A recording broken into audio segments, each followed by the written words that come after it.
How to log out your account on Airbnb. Are you guys facing issues to log out your account on Airbnb application? If that's so, then this video might help you out. Without further ado, let's dive into the video.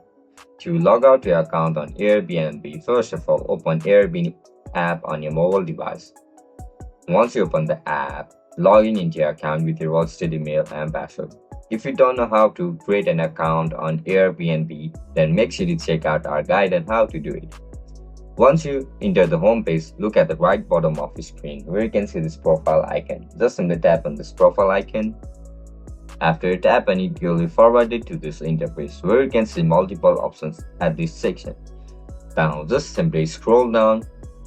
Now look at the last option, logout. We are looking to log out your account, right? Tap on logout and again click on account, logout account.